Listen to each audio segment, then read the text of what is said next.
الحمد لله رب العالمين والصلاة والسلام على سيدنا محمد سيد الأولين والآخرين وعلى آله وأصحابه أجمعين.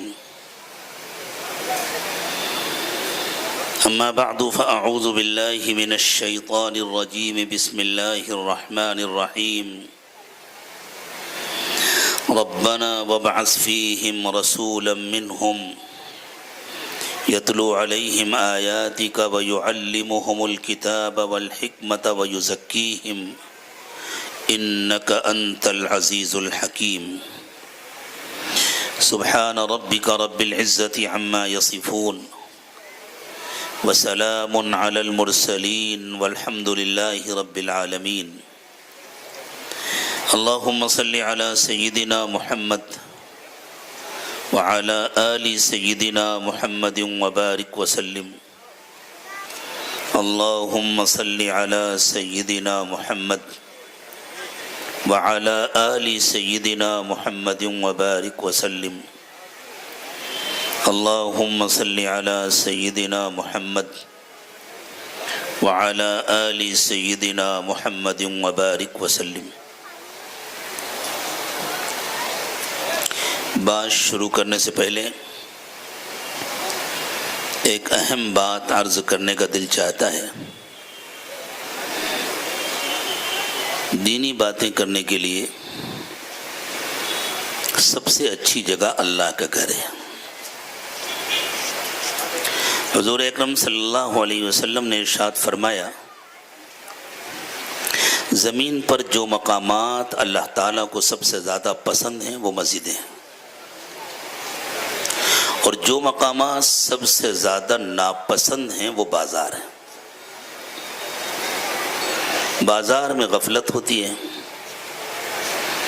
مسجدوں میں باہر کے مقابلے میں ہر ایک کا دل اللہ کی طرف زیادہ متوجہ ہوتا. مجھے نہیں معلوم آپ لوگوں کی کیا مسئلے تھے، اور میرا خیال ہے کہ جس مدرسے کا یہ جلسہ ہے وہ مدرسہ بھی تو کسی مسجد میں ہی ہوگا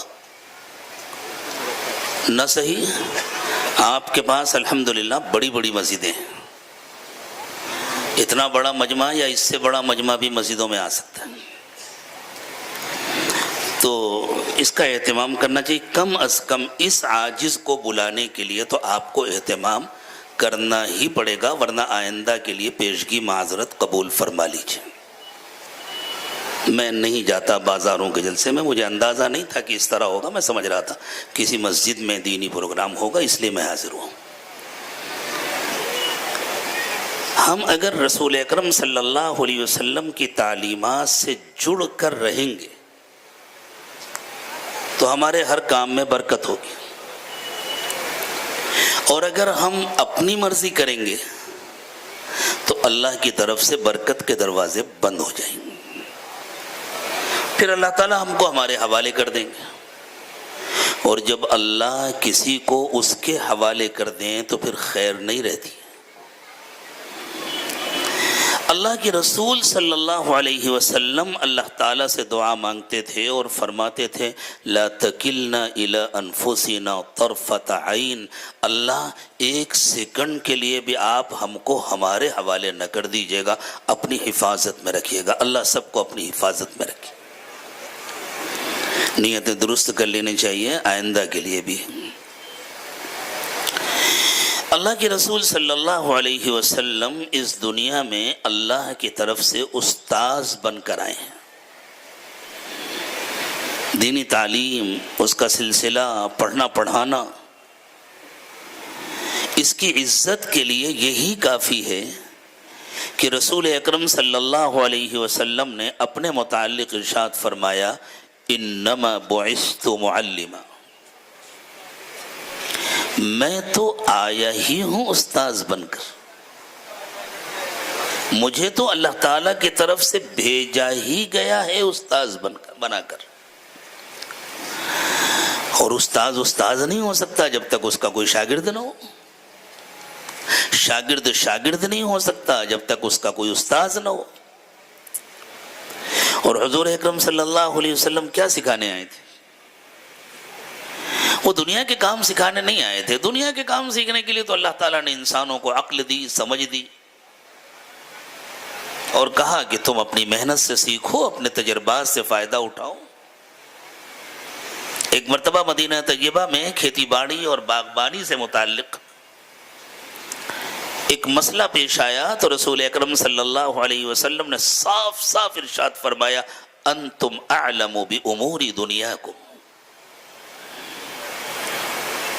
تمہیں کھیتی کیسے کرنی ہے, تمہیں باغ کیسے لگانا ہے, تمہیں لوم کون سا لگانا ہے, پرانا لگانا ہے کہ نیا لگانا ہے, یہ بتلانے کے لیے نہیں آیا ہوں میں. یہ تو تم اپنے تجربہ سے فائدہ اٹھاؤ. ہاں میں تم کو یہ بتلاؤں گا کہ دھوکہ مت دینا, جھوٹ مت بولنا, بے ایمانی مت کرنا, سود نہ لینا, سود نہ دینا, رشوت نہ لینا, رشوت نہ دینا, کسی کا حق نہ دبانا, جو وعدہ کرنا اس کو پورا کرنا, وعدہ خلافی نہ کرنا, یہ میں تم کو بتلاؤں گا. باقی تمہیں مشین کون سی لگانی ہے, تمہیں اپنے باغ میں درخت کون سا لگانا ہے, اور کب پھل کاٹنے ہیں اور کتنے دن تک باقی رکھنا ہے, اور کون سا بیج بونا ہے, کون سا غلہ اگانا ہے, یہ اللہ تعالیٰ نے تم کو جو عقل دی ہے اس سے فائدہ اٹھاؤ اور تم کام کرو. میں تو تم کو یہ بتلانے آیا ہوں کہ کن کاموں سے اللہ راضی ہوتے ہیں, کن کاموں سے اللہ ناراض ہوتے ہیں, اور تم اس دنیا میں آئے ہو اصل میں اپنی آخرت بنانے کے لیے. میں تم کو یہ بتلاؤں گا کہ تمہاری آخرت کیسے بنتی ہے اور کیسے بگڑتی ہے,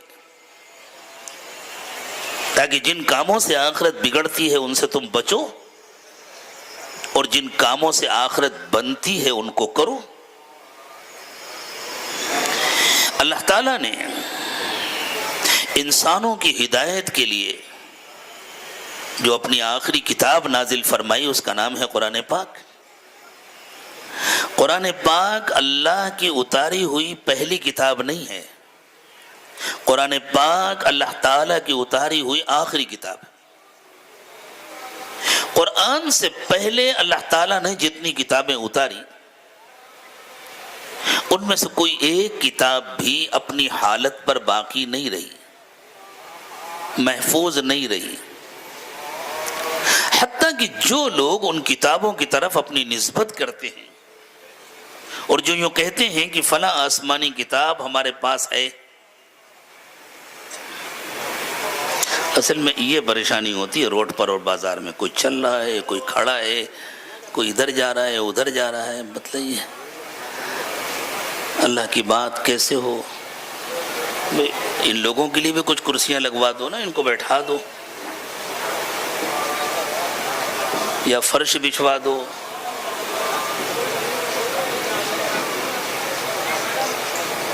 بھئی یہ کوئی کیسٹ تھوڑی ہوتی ہے جس کو شروع کر دیا گیا تو چلتی رہے گی. بیٹھ جائیں بھی, آپ لوگ بھی بیٹھ جائیں, جہاں جگہ ملے وہاں بیٹھ جائیں.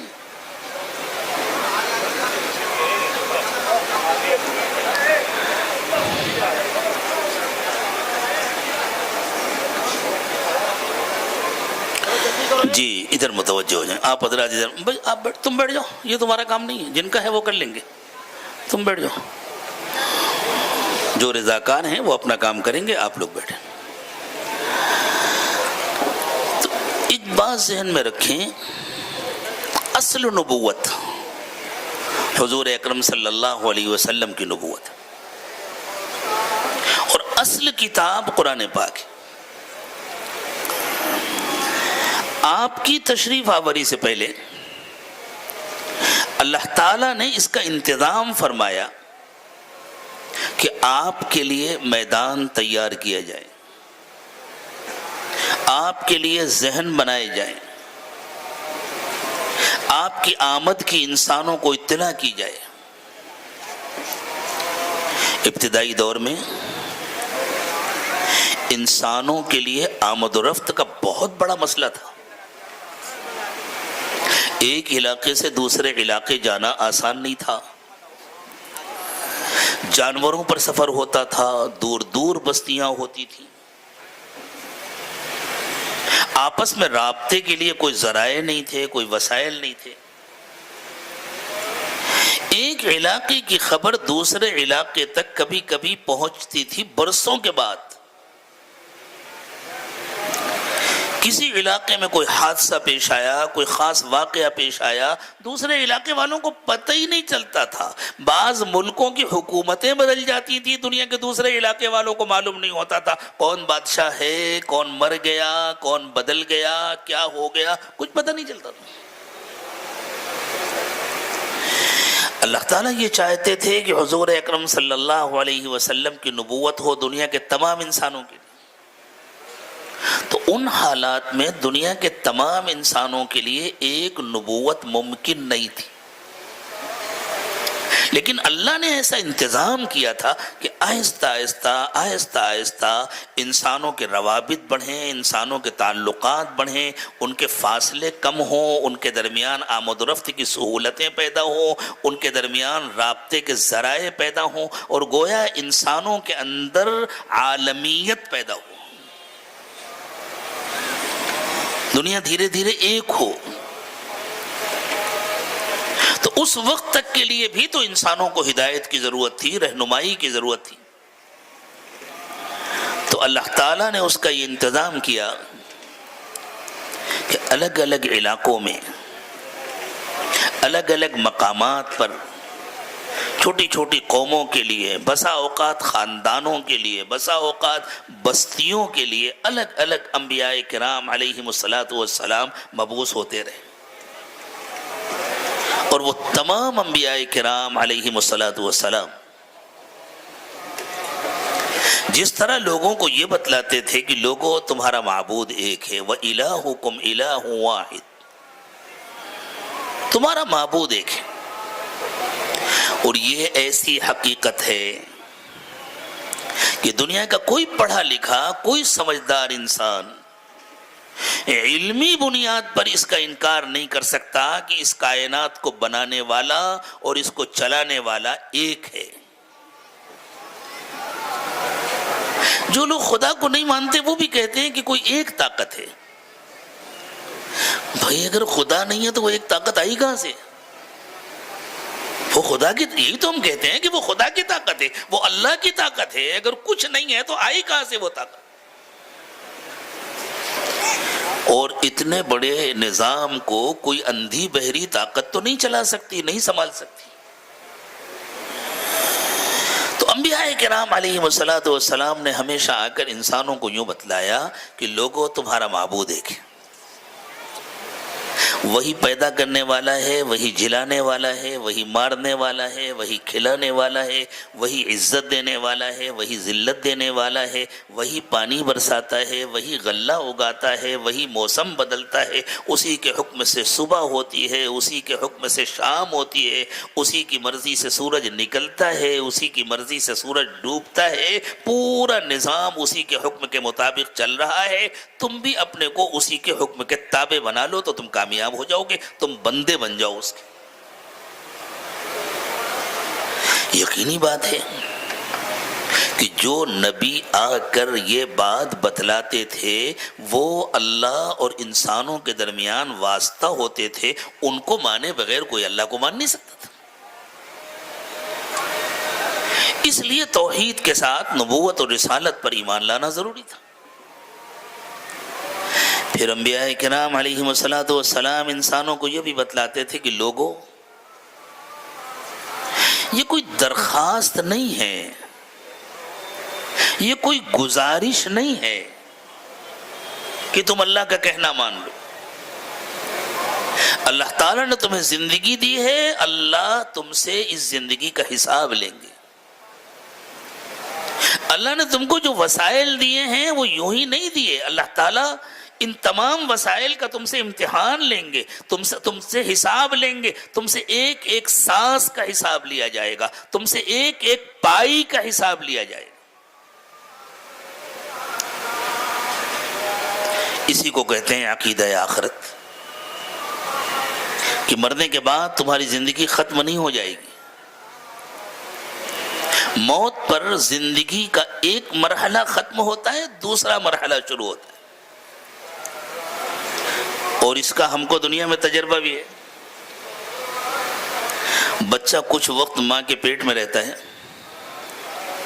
پھر اس کی پیدائش ہوتی ہے، تو وہ جہاں تھا وہاں سے تو چلا آیا، تو وہ وہاں کے لیے تو مر گیا نا، وہاں سے تو غائب ہو گیا، دوسری جگہ آ گیا۔ آپ اندازہ لگائیں، اگر کسی ماں کے 2 بچے ہوں جڑواں، وہ دونوں ایک ساتھ رحم مادر میں پل رہے ہوں، بڑھ رہے ہوں، ان کی نشوونما ہو رہی ہو، اور اللہ تعالیٰ وہاں ان کو عقل اور سمجھ دے دیں، دونوں آپس میں بات چیت کرنے لگیں، تو کتنے خوش ہوں گے۔ ہم 2 بھائی ہیں، مل کر رہتے ہیں، یہ ہماری دنیا ہے، یہ ہماری کھولی ہے چھوٹی سی، اسی میں رہتے ہیں، اسی میں کھاتے پیتے ہیں، کچھ کرنا نہیں پڑتا، کسی محنت کے بغیر، مشقت کے بغیر کھانے کو ملتا ہے۔ ایک کی پیدائش ہو جائے اور ابھی ایک باقی رہے، تھوڑی دیر کے بعد پیدائش ہو، چند گھنٹوں کے بعد پیدائش ہو، تو یہ جو چند گھنٹے اس کے کتنے رو رو کر کے افسوس میں گزریں گے۔ کوئی پوچھے کیا ہوا، کہیں گے ہم 2 تھے، بھیا کا انتقال ہو گیا، ہم اکیلے بچے۔ یہی کہے گا نا وہ، کیوں؟ اس لیے کہ وہ چلا گیا، نظر نہیں آ رہا۔ تو اس سے کہا جائے گا کوئی بات نہیں، جہاں وہ گیا وہاں تمہیں بھی جانا۔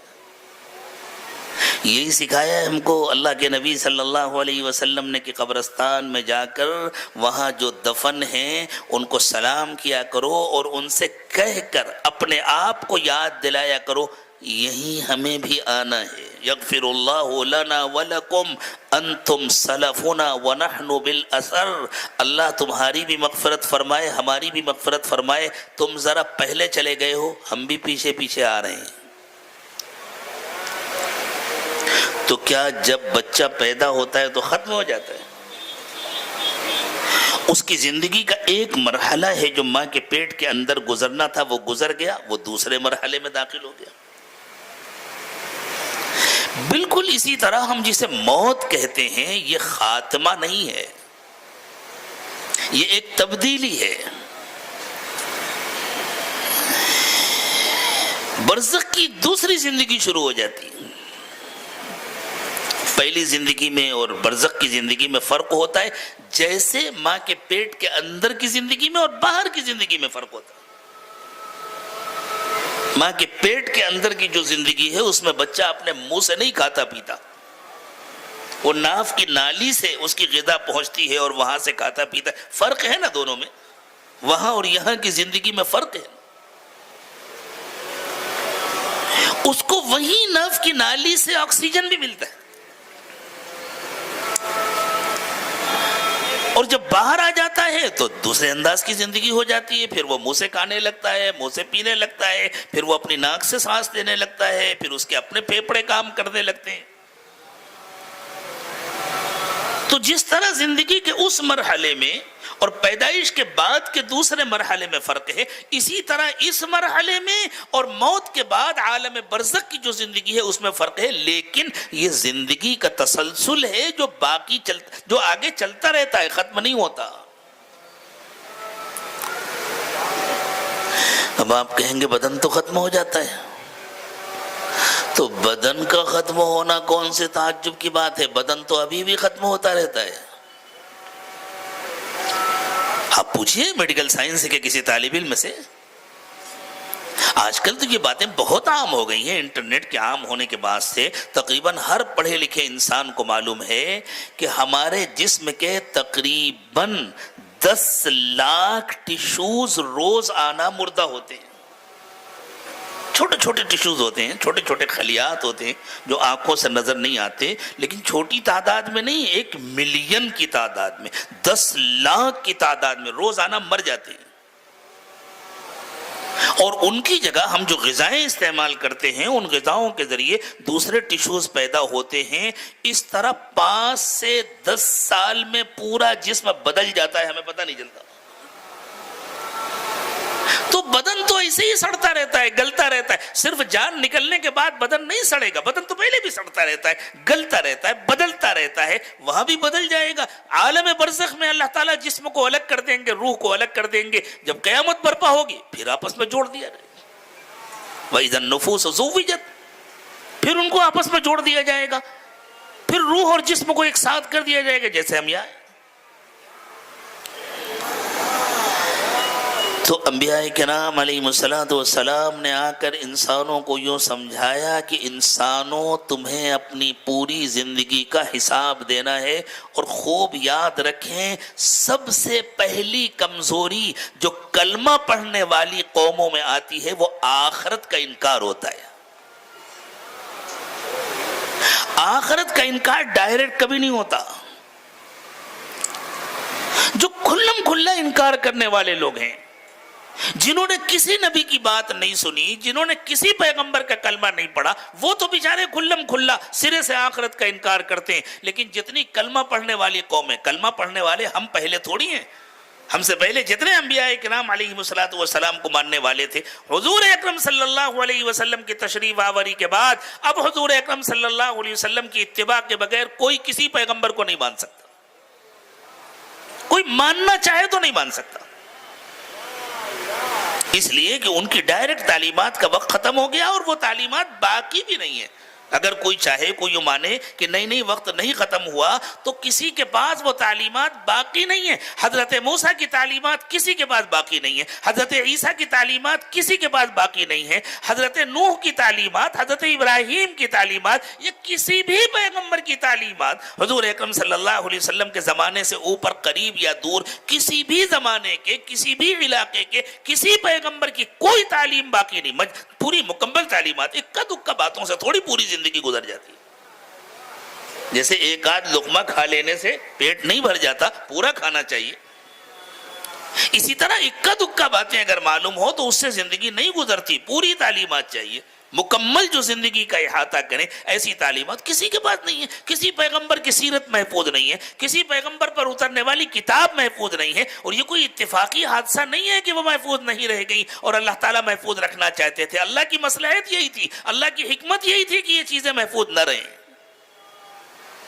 اس لیے وہ محفوظ نہیں رہی۔ لیکن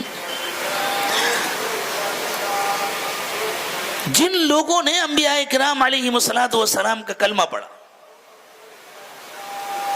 ان کے اندر جب بگاڑ آیا تو سب سے پہلے عقیدہ آخرت کا انکار آیا۔ یہ انکار چور راستوں سے ہوتا ہے۔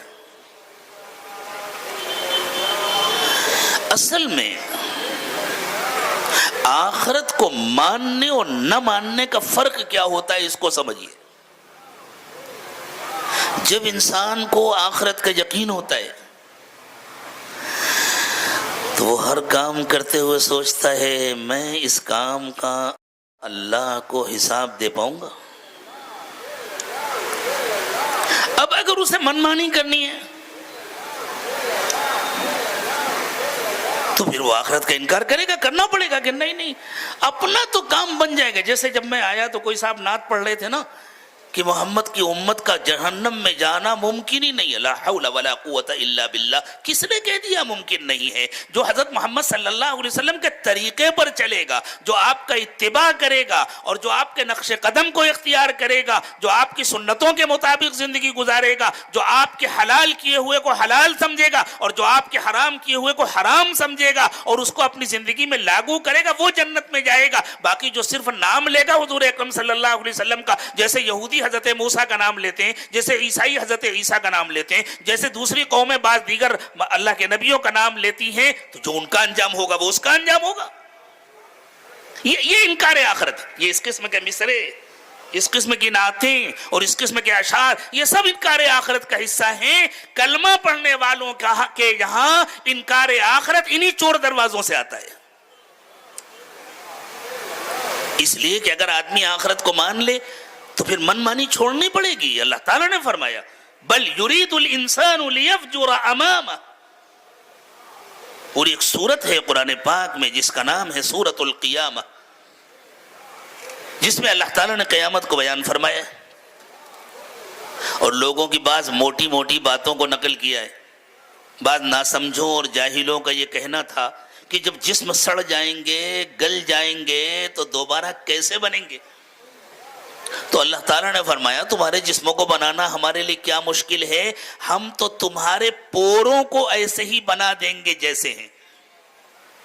لا اقسم بیوم القیامہ ولا اقسم بالنفس اللوامہ اَيَحْسَبُ الْإِنسَانُ أَن لَّن نَّجْمَعَ عِظَامَهُ، کیا انسان یوں سمجھتا ہے کہ ہم اس کی ہڈیوں کو دوبارہ نہیں بنا پائیں گے؟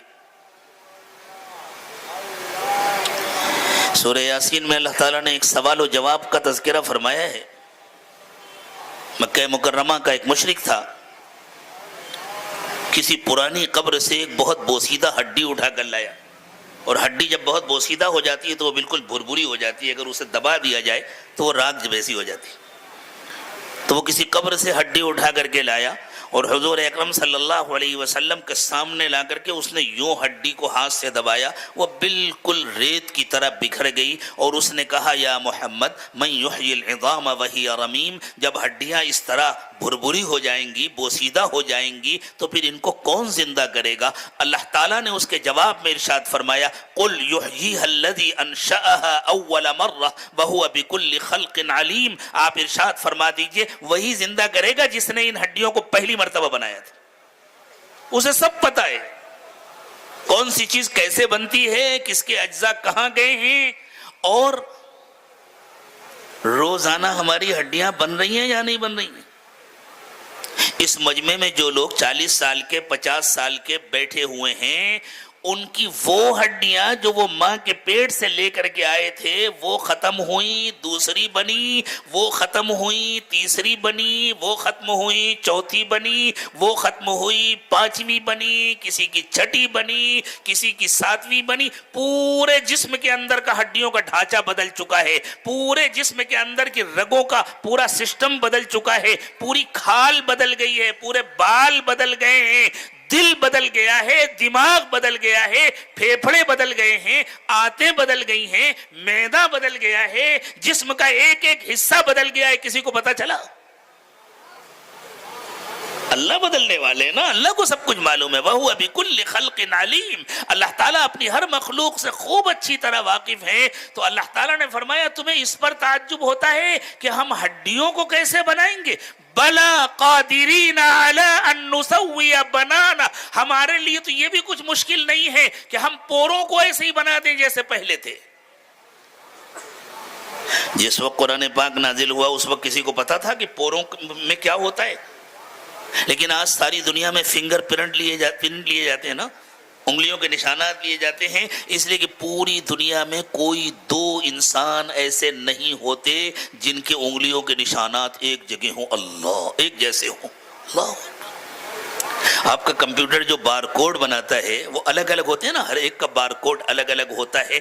اللہ تعالیٰ نے ہر انسان کا ایک بار کوڈ بنایا ہے، اس کے پور میں، اس کی انگلیوں میں، ہر ایک کا بالکل۔ حضرت آدم علیہ السلام سے لے کر کے آج تک دنیا میں جتنے انسان پیدا ہوئے اور اب سے لے کر کے قیامت تک جتنے انسان پیدا ہوں گے، سب کی انگلیوں کے نشانات الگ الگ ہیں، اور اتنے چھوٹے چھوٹے پوروں میں سب کے نشانات الگ الگ ہیں۔ جس زمانے میں قرآن نازل ہوا اس زمانے میں یہ بات کسی کو نہیں معلوم تھی، آج یہ بات سب کو معلوم ہے۔ جس نے بنایا وہ کہہ رہا ہے بلا قادرین علی ان نسوی بنانا، ہمارے لیے تو یہ بھی مشکل نہیں ہے کہ جب ہم قیامت کے دن دوبارہ تمہیں اٹھائیں گے تو تمہارے پوروں کے نشانات جیسے تھے ویسے ہی بنائیں گے۔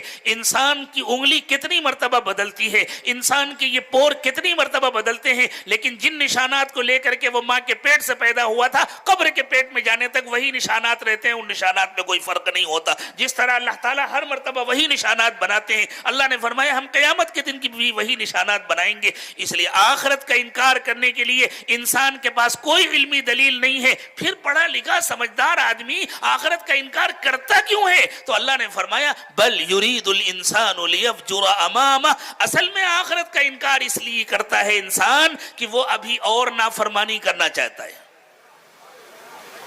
آخرت کو مان لیں گے تو چیک کیسے باؤنس کرائیں گے؟ آخرت کو مان لیں گے تو تاکہ میں پانی کیسے ڈالیں گے؟ آخرت کو مان لیں گے تو کپڑے کا وزن کیسے کم کریں گے؟ آخرت کو مان لیں گے تو دھوکے بازی کیسے کریں گے؟ آخرت کو مان لیں گے تو پھر ٹائم پر سب کا پیمنٹ کرنا پڑے گا، پھر جھوٹ کیسے بولیں گے، پھر بےایمانی کیسے کریں گے؟ اب یہ آخرت کا انکار کیسے ہوتا ہے؟ خوب یاد رکھیے، جو مکمل انکار کرنے والی قومیں ہوتی ہیں ان کا انکار آخرت دوسرے انداز کا ہوتا ہے، جو کلمہ پڑھنے والی قومیں ہوتی ہیں ان کا آخرت کا انکار دوسرے انداز کا ہوتا ہے۔ یہودیوں نے کس طرح انکار کیا آخرت کا؟ انہوں نے کہا ہاں اٹھنا تو ہے, حساب تو دینا ہے, لیکن ہمارا حساب نہیں ہوگا. کیوں نہیں ہوگا تمہارا حساب؟ اس لیے کہ ہم اللہ کے مخصوص لوگ ہیں, ہم اللہ تعالیٰ کے چہیتے لوگ ہیں. اللہ نے ہم سے وعدہ کر لیا ہے, ہمارے لیے ایک اسپیشل ڈور ہوگا, ہم اس سے جنت میں چلے جائیں گے. نحن ابناء اللہ واحباؤہ. یہ ہے ان کا آخرت کا انکار. عیسائیوں نے کہا ہاں ہاں اٹھنا ہے, حساب دینا ہے, ساری دنیا حساب دے گی, لیکن ہمارا حساب نہیں ہوگا. کیوں بھائی تمہارا حساب کیوں نہیں ہوگا؟ تمہارے کون سا سرخاب کے پر لگے؟ کہ اصل میں اللہ تعالیٰ نے انسانوں کے گناہوں کو ختم کرنے کے لیے اپنے اکلوتے بیٹے کو دنیا میں پیدا کیا اور پھر اس کو سولی پر چڑھا کر موت دے دی.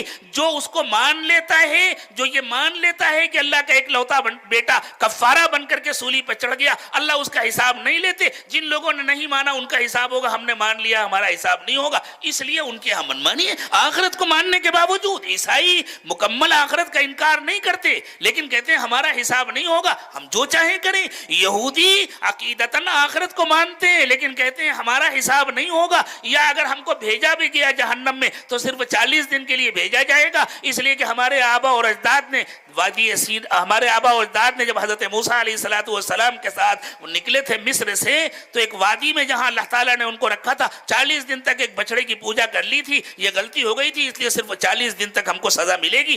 لیجیے صاحب, باپ دادا کے کیے ہوئے گناہ کی سزا ملے گی اور اپنے گناہ کی نہیں ملے گی. کہتے ہیں ایک ہوٹل تھا, بہت دیر سے آپ بہت سنجیدہ گفتگو سن رہے ہیں, وہاں بورڈ لگا ہوا تھا آپ آرام سے کھانا کھائیے, آپ کو بل نہیں پے کرنا ہے, بل آپ کے پوتے دیں گے. ایک صاحب کو لگا یہ تو بہت اچھی بات ہے, وہ جا کر کے بیٹھ گئے, انہوں نے لمبا چوڑا آرڈر دے دیا اور اپنے حساب سے انہوں نے سوچا کم سے کم 1000 روپے کا تو کھانا ہونا چاہیے نا, آرام سے کھا کر کے جاؤں, کون سا مجھے پیسے دینا ہے, میرا پوتا آئے گا وہ آ کر کے بل دے گا. اب سب کھانا کھا کے جب چلنے لگے تو ویٹر نے آ کر کے ان کو ایک بل پکڑا دیا 5000 روپے. تو انہوں نے کہا یہ کیا بورڈ لگا ہوا؟ جی یہ آپ کے کھانے کا بل نہیں ہے, آپ کے دادا کھا کر گئے تھے اس کا بل ہے. آپ کے کھانے کا بل تو آپ کا پوتا آئے گا وہ دے گا, وہ جو آپ کے دادا کھا کر کے گئے تھے اپنے زمانے میں, یہ اس کا بل ہے, آپ کو ادا کرنا ہے, آپ ان کے پوتے ہیں نا. کوئی عقل اس کو مانتی ہے؟ دادا کے جرم کی سزا پوتے کو ملے, باپ کے جرم کی سزا بیٹے کو نہیں ملتی, بھائی کی غلطی کی سزا بھائی کو نہیں ملتی, جس نے غلطی کی اس کو سزا ملے گی. یہ ہے انکار آخرت کا طرفہ تماشا. انہوں نے کہا ہمارے آبا اور اجداد نے 40 دن تک گناہ کیا تھا, اس لیے اس کی سزا میں ہمیں 40 دن کے لیے جہنم میں ڈالا جائے گا, اس کے بعد ہم سب کو نکال کر کے جنت میں بھیج دیا جائے گا, اس لیے کہ اللہ تعالیٰ نے ہم سے وعدہ کیا کہ تم ہمارے قریبی لوگ ہو, تم ہمارے مخصوص لوگ ہو. میرے دوستو, ہر زمانے میں مسلمان قوموں میں جو بگاڑ آیا ہے وہ ہمیشہ انکار آخرت کے راستے سے آیا ہے. اس زمانے کے جو مسلمان ہیں, ہم اور آپ کلمہ پڑھنے والے, نمازیں پڑھنے والے, ہمارے ہاں آخرت کا انکار کہاں سے ہو رہا ہے؟ جس کا چاہو دبا کر بیٹھ جاؤ, ایک حج کرو سب معاف ہو جائے گا, یہ ہے آخرت کا انکار. ایک عمرہ کرو سب معاف ہو جائے گا, یہ ہے آخرت کا انکار. ہم اس انکار کی بنیاد پر دنیا میں کسی پر کفر کا فتویٰ نہیں لگا سکتے, لیکن قیامت کے دن اللہ تعالیٰ کسی مفتی صاحب سے مشورہ کر کے حساب نہیں لیں گے. قیامت کے دن اللہ کا قانون چلے گا. قیامت کے دن اللہ تعالیٰ دلوں کے حال سے واقف ہوں گے. ابھی بھی اللہ دلوں کے حال سے واقف ہے, لیکن ابھی اللہ تعالیٰ پردہ ڈال کر کے رکھتے. قیامت کے دن سارے پردے ہٹا دیں گے. وَحُصِّلَ مَا فِي الصُّدُورِ, سینوں کے اندر جو کچھ چھپا ہوگا وہ سب باہر آ جائے گا. دلوں کے اندر کے سارے راز نکال لیے جائیں گے, نیتیں باہر نکال لی جائیں گی, اور پھر اللہ دکھائیں گے دیکھو یہ تھی تمہاری نیت, یہ تھا تمہارا حال. صرف اسی کی زندگی میں تقویٰ ہوتا ہے, اور صرف وہی اللہ سے ڈرتا ہے, اور صرف وہی بندوں کے ساتھ اچھا معاملہ کرتا ہے, اور صرف وہی اپنی تنہائیوں میں بھی اللہ سے ڈرتا ہے اور گناہوں سے بچتا ہے, جس کو آخرت کا یقین ہوتا ہے. اور ایسے کتنے لوگ ہیں.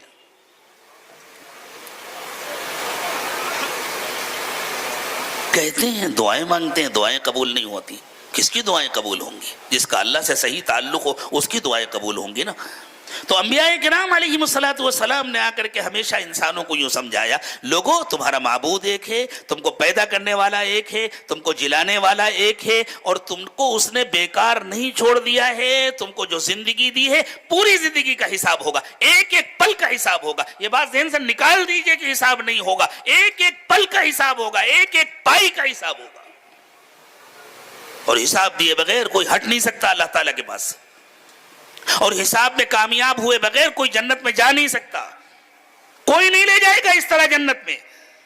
اللہ تعالیٰ نے صاف صاف ارشاد فرمایا ہے آیت الکرسی میں من ذا الذی یشفع عندہ الا باذنہ، کس کی ہمت ہے کہ اللہ کے پاس کھڑے ہو کر اللہ کی اجازت کے بغیر کسی کی سفارش کرے؟ کس کی ہمت ہے کہ سفارش کرے؟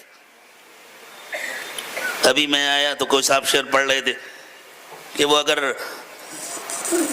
جنت میں روک دیا رضوان نے تو اوپر سے آواز آئے گی کہ ٹھہرو ٹھہرو، یہ محمد صلی اللہ علیہ وسلم کا امت یہی سے جانے دو۔ کیا فرشتے اپنی مرضی سے کوئی کام کرتے ہیں؟ ذرا ڈھنگ کے اشعار پڑھا کرو، ذرا علماء کو دکھا لیا کرو، پوچھ لیا کرو کہ یہ اشعار پڑھنے کے قابل ہیں یا نہیں ہیں، یہ کسی بدعقیدہ کے تو نہیں ہیں، یہ کسی گمراہ کے تو نہیں ہیں، سننے والوں کا عقیدہ تو نہیں بگڑ جائے گا ان سے؟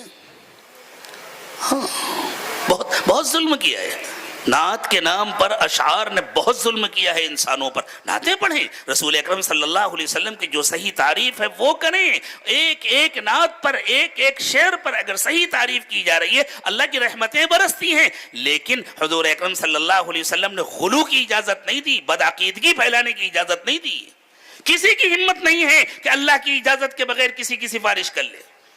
کوئی فرشتہ کوئی کام اپنی مرضی سے نہیں کرتا۔ لا یعصون اللہ ما امرہم ویفعلون ما یؤمرون۔ مساجد میں لوگوں کو جمع کر کر کے عقائد پر بھی گفتگو ہونی چاہیے، بنیادی عقائد لوگوں کو سمجھائے جانے چاہیے۔ کوئی فرشتہ اللہ کی مرضی کے مطابق کوئی کام نہیں کرتا۔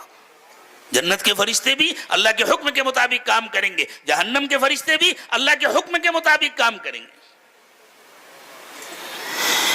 اور پھر اللہ تعالیٰ نے اس کا یہ مطلب نہیں ہے جو آیت الکرسی میں اللہ نے فرمایا کہ اللہ کی اجازت کے بغیر کوئی سفارش نہیں کرے گا کہ کوئی سفارش کرے گا ہی نہیں۔ نہیں، کریں گے، سفارش کریں گے، انبیاء کرام بھی سفارش کریں گے، رسول اکرم صلی اللہ علیہ وسلم بھی شفاعت فرمائیں گے، اولیاء اعظام بھی سفارش کریں گے، حافظ بھی سفارش کریں گے، علماء بھی سفارش کریں گے، دیندار لوگ بھی سفارش کریں گے۔ لیکن جب تک اللہ کی اجازت نہیں ملے گی اس وقت تک کوئی نہیں کر سکے گا۔ جب ان کو اللہ کی اجازت ملے گی تب سفارش کریں گے، اور سفارش کی اجازت مل جانے کے بعد جس کے لیے دل چاہے اس کی سفارش نہیں کریں گے۔ وَلَا يَشْفَعُونَ إِلَّا لِمَنِ ارْتَضَى وَهُمْ مِنْ خَشْيَتِهِ مُشْفِقُونَ۔ جس کی سفارش اللہ کو پسند ہوگی اس کی سفارش کریں، اس کا بھی انتظار کریں گے۔ اللہ میں اس کی سفارش کروں، جب اجازت، ہاں اس کی سفارش، یہ اس قابل ہے کہ اس کی سفارش کر سکتے ہو۔ تو میرے دوستو،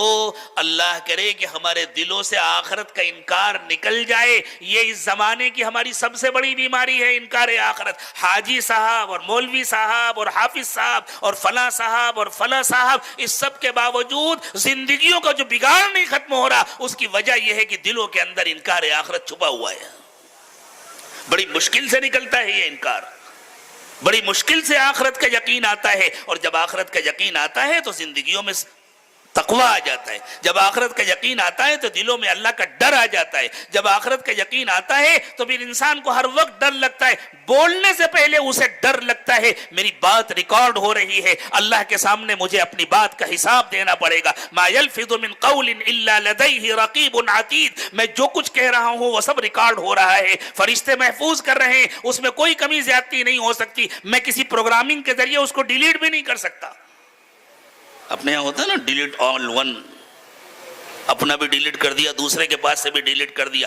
فرشتوں نے جو ریکارڈ کیا اس میں نہیں ہو سکتا اس کا حساب دینا۔ پھر بندہ ڈرتا ہے، بولتے ہوئے ڈرتا ہے، دیکھتے ہوئے ڈرتا ہے، بات کرتے ہوئے ڈرتا ہے، معاملہ کرتے ہوئے ڈرتا ہے، تنہائیوں میں بھی ڈرتا ہے، اس لیے کہ تنہائی میں جہاں کوئی نہیں دیکھ رہا اللہ تو دیکھتے ہیں نا۔ الم یعلم بان اللہ یرا، اللہ تعالیٰ نے فرمایا انسان تنہائیوں میں کیا سمجھ کر گناہ کرتا ہے، کیا اسے پتہ نہیں ہے کہ اللہ دیکھ رہے ہیں؟ اس کے ساتھ ساتھ تمام انبیاء کرام علیہم الصلاۃ والسلام نے انسانوں کو یہ بھی بتلایا کہ دیکھو ہم تم کو اس سب کے ساتھ یہ بھی بتلانے آئے ہیں کہ ہم آخری پیغمبر نہیں ہیں، اصل پیغمبر اور آخری پیغمبر تو حضرت محمد صلی اللہ علیہ وسلم ہیں۔ ہم تو تمہارا ذہن بنانے کے لیے آئے ہیں کہ ان کی تشریف آوری سے پہلے یہ انہی کی تعلیمات ہیں جو ہم تم کو سکھا رہے ہیں، یہی وہ سکھائیں گے آ کر، لیکن پوری دنیا کو سکھائیں گے، عالمی پیمانے پر سکھائیں گے، تمام انسانوں کے لیے وہ آئیں گے، تمام زمانوں کے لیے وہ آئیں گے۔ ہم انہی کی تعلیمات تم کو پہنچا رہے ہیں، ان پر عمل کرتے رہو، اور جس دن وہ آ جائیں بالکل انتظار مت کرنا، فوراً ان کے دامن سے وابستہ ہو جانا، اور ہم تم کو بتلا رہے ہیں اگر ہماری زندگی میں وہ آ گئے تو تم سے پہلے ہم ان کا کلمہ پڑھیں گے، ہم تم سے پہلے کلمہ پڑھیں گے۔ رسول اکرم صلی اللہ علیہ وسلم نے اس کی مثال دی، ارشاد فرمایا لو کان موسیٰ حیا لما وسعہ الا اتباعی، اگر آج حضرت موسیٰ زندہ ہوتے، حضرت موسیٰ بہت جلیل القدر پیغمبر ہیں، حضرت موسیٰ کی اللہ تعالیٰ سے گفتگو ہوتی تھی، وَكَلَّمَ اللَّهُ مُوسَىٰ تَكْلِيمًا، اللہ تعالیٰ سے بات چیت ہوتی تھی، حضرت موسیٰ علیہ السلام اللہ تعالیٰ کی آواز سنا کرتے تھے۔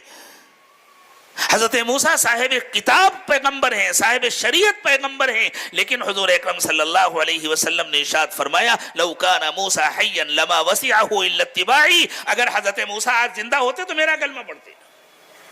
اور حضرت عیسیٰ علیہ السلام تو زندہ ہیں اور آئیں گے، اور جب آئیں گے تو حضور اکرم صلی اللہ علیہ وسلم کا کلمہ پڑھیں گے، اور جن لوگوں کو شبہ ہے حضرت عیسیٰ علیہ السلام کے تعلق سے، جب حضرت عیسیٰ علیہ السلام آ جائیں گے اور ان کو بتلا دیں گے، ان سب کا حال بدل جائے گا انشاءاللہ۔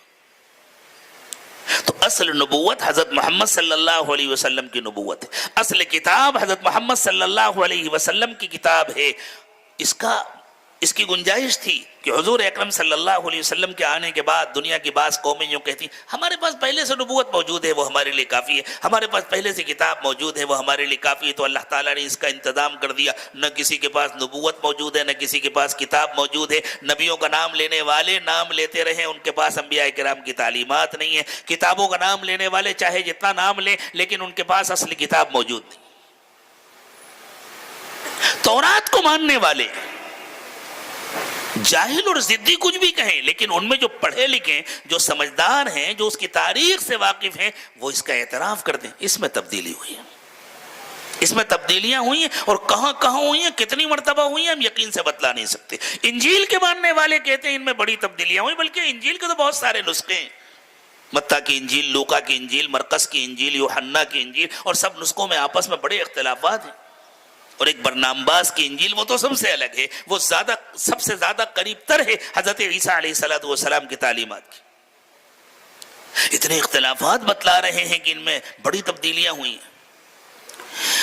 جب قرآن نازل کیا پروردگار عالم نے، تو چونکہ قرآن اللہ کی آخری کتاب ہے، اس کی حفاظت اللہ تعالیٰ کے ہاں مطلوب تھی، اس لیے اللہ تعالیٰ نے ایسا انتظام کیا کہ جس دن سے قرآن نازل ہوا ہے اس دن سے لے کر کے آج تک کسی حرف کی کیا تبدیلی ہوئی، کسی نقطے کی بھی تبدیلی نہیں ہوئی۔ ساری دنیا اس کا اعتراف کرتی ہے، دوست و دشمن سب مانتے ہیں، ہر ایک اس کو ماننے کے لیے مجبور ہے کہ قرآن ویسے ہی ہے جیسا حضرت محمد صلی اللہ علیہ وسلم نے پڑھ کر سنایا تھا، حتیٰ کہ وہ بیچارے ناسمجھ لوگ جو قرآن کو اللہ کی کتاب نہیں مانتے اور نعوذ باللہ محمد صلی اللہ علیہ وسلم کی کتاب مانتے ہیں، وہ بھی اس بات کو ماننے پر مجبور ہیں کہ بالکل ایسے ہی ہے قرآن جیسے حضرت محمد صلی اللہ علیہ وسلم نے پڑھ کر سنایا تھا، اس میں کوئی تبدیلی نہیں۔ یہ قرآن ہی اصل ہے، یہی تعلیمات تھیں جو پچھلی کتابوں میں دی گئی تھی، اسی لیے اللہ تعالیٰ نے قرآن کے بارے میں فرمایا وَإِنَّهُ لَفِي زُبُرِ الْأَوَّلِينَ، یہی قرآن ہے جو پچھلی کتابوں میں تھا۔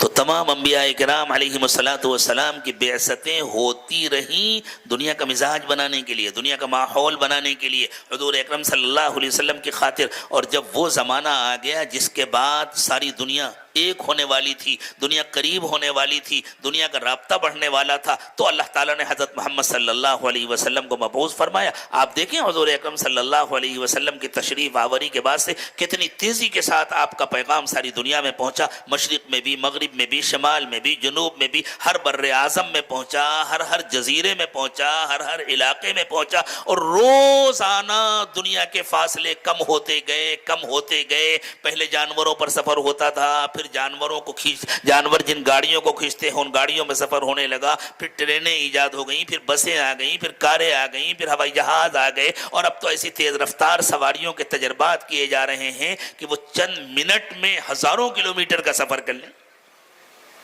ابھی کچھ دن پہلے چائنا والوں نے ایک سواری کا تجربہ کیا ہے جس کو انہوں نے چائنا سے امریکہ تک اڑایا، اور بہت کم فاصلے میں، بہت تھوڑے سے وقت میں، اور یوں کہا جا رہا ہے کہ اگر وہ تجربہ کامیاب ہو گیا اور وہ سواریاں چل پڑیں تو ہوائی جہاز سارے فیل ہو جائیں گے، ہوائی جہاز گویا بیل گاڑی بن جائیں گے۔ آدمی کہے گا کون بیٹھا رہے گا اتنی دیر تک، 2 گھنٹے 3 گھنٹے بیٹھے رہیں گے. جیسے آج ہوائی جہاز میں سفر کرنے والے کہتے ہیں 24 گھنٹے ٹرین میں کون بیٹھا رہے گا. جب ٹرین ایجاد ہوئی تھی اس وقت سوچئے مہینوں کا سفر گھنٹوں میں ہونے لگا تھا، تو انسان کتنا خوش ہوا تھا کہ اتنی تیز رفتار سواری ہمیں مل گئی. اور آج کی تیز رفتار ٹرین کے بارے میں آدمی کہتا ہے ارے بھائی 1 گھنٹے میں 2 گھنٹے میں سفر ہو جائے گا، 24 گھنٹے کون بیٹھا رہے گا. ابھی جو نئی سواریوں کا تجربہ ہو رہا ہے اگر وہ کامیاب ہو گئی تو آدمی کہے گا 10 منٹ 15 منٹ میں سفر ہوگا، یا 2 گھنٹے 3 گھنٹے کون بیٹھا رہے گا. یہ کیا ہو رہا ہے؟ دنیا سمٹتی جا رہی ہے، مستقل سمٹتی جا رہی ہے، حتیٰ کہ دنیا ایک ہاتھ میں آ گئی ہے، گویا ایک ہتھیلی میں آ گئی ہے، ایک مٹھی میں آ گئی ہے. یہ وہ زمانہ ہے جس میں اللہ تعالیٰ نے حضرت محمد صلی اللہ علیہ وسلم کو مبعوث فرمایا اور پھر آپ کو ساری انسانیت کے لیے نبی بنا کر کے بھیجا. دنیا کے ہر قوم کے لیے، ہر علاقے کے لیے، مشرق کے لیے بھی، مغرب کے لیے بھی، شمال کے لیے بھی، جنوب کے لیے بھی، عربوں کے لیے بھی، عجمیوں کے لیے بھی، سب کے لیے آپ کو نبی بنا کر کے بھیجا. وَمَا أَرْسَلْنَاكَ إِلَّا كَافَّةً لِلنَّاسِ بَشِيرًا وَنَذِيرًا. اے نبی صلی اللہ علیہ وسلم، ہم نے دنیا کے تمام انسانوں کے لیے آپ کو بشیر و نذیر بنایا. حضور اکرم صلی اللہ علیہ وسلم اپنی تشریف آوری کا مقصد بیان فرما رہے ہیں. فرماتے ہیں میں تو استاذ بن کر کے آیا ہوں، میں تو سکھانے کے لیے آیا ہوں، وہی جو دیگر انبیاء کرام ہر زمانے میں اپنی قوموں کو سکھایا کرتے تھے. حضور اکرم صلی اللہ علیہ وسلم نے بنی اسرائیل کے نبیوں کے بارے میں ارشاد فرمایا کہ بنی اسرائیل میں دینی کاموں کی ذمہ داری صرف انبیاء کرام سنبھالتے تھے. ایک پیغمبر کا انتقال ہوتا تھا فوراً ان کی جگہ دوسرا پیغمبر لے لیتا تھا، حتیٰ کہ ایک وقت میں کئی پیغمبر موجود ہوتے تھے، کئی الگ الگ بستیوں میں پیغمبر موجود ہوتے تھے، تھوڑے فاصلے میں پیغمبر موجود ہوتے تھے. ایسا کبھی نہیں ہوتا تھا کہ کوئی نبی موجود نہ رہے. حضرت عیسیٰ علیہ السلام تک ایسے ہی چلتا رہا. حضور اکرم صلی اللہ علیہ وسلم کی ختم نبوت کی برکت سے اللہ تعالیٰ نے یہ ذمہ داری علماء کے سپرد کر دی. وہ علماء جو واقعی وارث ہیں نبی اکرم صلی اللہ علیہ وسلم کے، جنہوں نے حضور کے اقوال بھی سیکھے، حضور کے اعمال بھی سیکھے، حضور کے احوال بھی سیکھے، جنہوں نے حضور کی باتیں بھی سیکھی، اور جنہوں نے حضور کے عملی طریقوں کو بھی سیکھا اور ویسی زندگی بنایا، اور جنہوں نے حضور اکرم صلی اللہ علیہ وسلم سے قلبی احوال و کیفیات بھی سیکھا. وہ ہیں وہ علماء جن کے بارے میں نبی اکرم صلی اللہ علیہ وسلم نے ارشاد فرمایا العلماء ورثۃ الانبیاء. تو اللہ تعالیٰ نے قیامت تک کے لیے یہ سلسلہ جاری فرما دیا. یہ سارے نبی انبیاء کرام علیہ السلام کے وارث ہیں اور نبی اکرم صلی اللہ علیہ وسلم کے وارث اور خلفاء ہیں.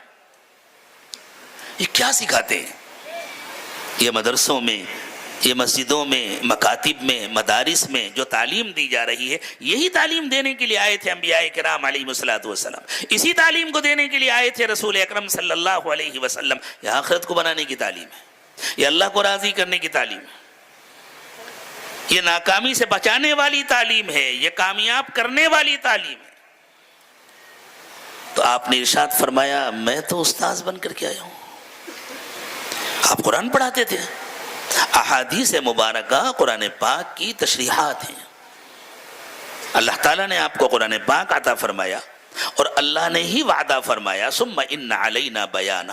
جس طرح ہم نے آپ کو قرآن دیا ہے، قرآن کے معانی و مطالب بھی ہم آپ کو سکھائیں گے. تو اللہ تعالیٰ نے جو قرآن کے معانی اور مطالب اپنے نبی صلی اللہ علیہ وسلم کو سکھایا، حضور اکرم صلی اللہ علیہ وسلم نے ان کو اپنے الفاظ میں بیان فرمایا. قرآن پاک نے اسی کو حکمت کہا ہے.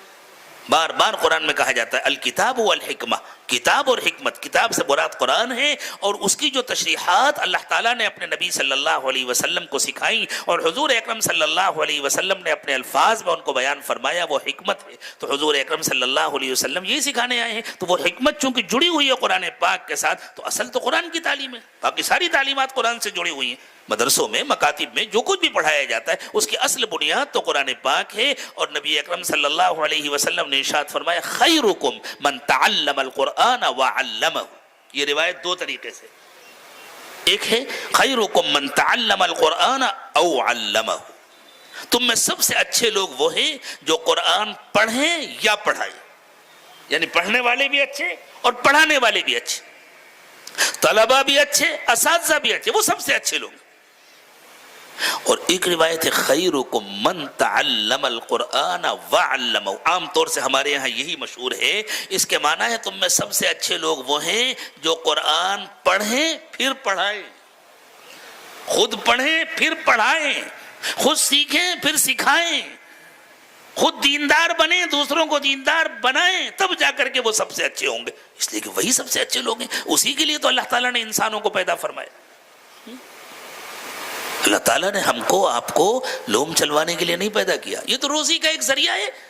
ایسا نہیں ہے کہ دنیا میں جہاں لوم نہیں ہے وہاں لوگ بھوکے مرتے ہیں، وہاں اللہ نے روزی کے دوسرے ذریعے دیے، کوئی کھیتی باڑی کے ذریعے روزی حاصل کرتا ہے، کوئی ملازمت کے ذریعے روزی حاصل کرتا ہے، کوئی اپنے ٹیکسٹائل کے ذریعے روزی حاصل کرتا ہے، کوئی کسی اور صنعت کے ذریعے روزی حاصل کرتا ہے۔ یہ سب ہماری زندگی کے مقاصد نہیں ہیں، یہ ہماری زندگی کی ضرورتیں، اور ہمیشہ یاد رکھیے ضرورتیں بدلتی ہیں، مقاصد کبھی نہیں بدلا کرتے۔ پوری دنیا میں انسانوں کی زندگی کا ایک مقصد ہے، وَمَا خَلَقْتُ الْجِنَّ وَالْإِنسَ إِلَّا لِيَعْبُدُونَ، میں نے انسانوں اور جناتوں کو اپنی بندگی کے لیے پیدا کیا ہے، اور بندگی سکھاتے ہیں انسانوں کو انبیاء کرام علیہ الصلوۃ والسلام۔ اللہ تعالیٰ نے حضور اکرم صلی اللہ علیہ وسلم کے ذریعے ہمیں بندگی کا سلیقہ سکھایا، اور بندگی سیکھنے کے لیے ہمیں قرآن پاک عطا فرمایا۔ اللہ کے نبی صلی اللہ علیہ وسلم نے ہمیں قرآن پڑھا کر، قرآن سکھا کر بندگی کا سلیقہ سکھایا۔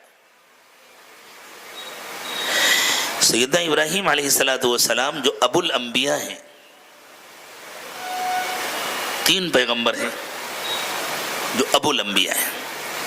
حضرت آدم علیہ السلام وہ تو ابو البشر ہیں، تمام انسانوں کے باپ، ابو البشر کے معنی تمام انسانوں کے باپ، تو حضرت آدم علیہ السلام تمام انسانوں کے باپ ہیں۔ اس لیے دنیا میں جتنے انسان ہیں وہ سب حضرت آدم کی اولاد، جتنے انبیاء ہیں سب حضرت آدم کی اولاد، جتنے علماء ہیں، جتنے صلحاء ہیں، بلکہ جو اچھے ہیں وہ بھی انہی کی اولاد، جو برے ہیں وہ بھی انہی کی اولاد۔ حضور اکرم صلی اللہ علیہ وسلم نے فرمایا کہ میں نے معراج میں دیکھا ایک بزرگ تشریف فرمائے، اور 2 طرف انسانوں کا بڑا بڑا مجمع ہے، ایک مجمع دائیں طرف ہے، ایک مجمع بائیں طرف۔ وہ دائیں طرف والوں کو دیکھتے ہیں تو مسکراتے ہیں، ہنستے ہیں، خوش ہوتے ہیں، تھوڑی دیر کے بعد آہستہ آہستہ گردن ادھر گھومتی ہے، بائیں طرف والوں کو دیکھتے ہیں تو ان کے آنکھوں میں آنسو آ جاتے ہیں، وہ رونے لگتے ہیں۔ فرمایا میں نے جبریل امین سے پوچھا، جبریل یہ بزرگ کون ہیں اور یہ کیسا مجمع ہے، کیا ہے؟ جو فرمایا حضور یہ تمام انسانوں کے باپ، آپ کے بھی باپ حضرت آدم علیہ السلام ہیں، یہ ساری ان کی اولاد ہیں۔ یہ داہنی طرف اصحاب الیمین ہیں جو جنت میں جانے والے ہیں، بائیں طرف اصحاب الشمال ہیں جو جہنم میں جانے والے ہیں۔ جب یہ جنت میں جانے والوں کو دیکھتے ہیں تو خوش ہوتے ہیں، جب جہنم میں جانے والوں کو دیکھتے ہیں تو کڑتے ہیں، غمگین ہوتے ہیں، ان کو افسوس ہوتا ہے اور رونے لگتے ہیں۔ ہر باپ کو افسوس ہوتا ہے اگر بیٹا نامراد ہو، ناکام ہو، فیل ہو جائے، اس کا کاروبار میں نقصان ہو جائے، اس کو کوئی غم ہو جائے، کوئی حادثہ پیش آ جائے، تو اس سے بڑا حادثہ کیا ہو سکتا ہے کسی انسان کے لیے؟ ہمیشہ کے لیے وہ ناکام ہو جائے اور جہنم میں چلا جائے، اور اس سے زیادہ خوشی کی کیا بات ہو سکتی ہے کسی کے لیے کہ اس سے اللہ راضی ہو جائے اور وہ ہمیشہ کے لیے جنت میں چلا جائے، خالدین فیہا ابدا۔ جنتیوں سے اللہ تعالیٰ فرمائیں گے تم کو ہمیشہ جنت میں رہنا ہے، کبھی نہیں نکالا جائے گا۔ اس کے بعد حضرت نوح علیہ السلام باقی انسانوں کے باپ بھی ہیں اور انبیاء کرام کے باپ بھی ہیں، لیکن حضرت ابراہیم علیہ السلام اپنے بعد تمام انسانوں کے باپ نہیں ہیں، دوسری انسانی نسلیں بھی ہیں، لیکن اپنے بعد قیامت تک آنے والے تمام پیغمبروں کے باپ ہیں۔ اس لیے خاص طور سے حضرت ابراہیم علیہ السلام کو ابو الانبیاء کہا جاتا ہے۔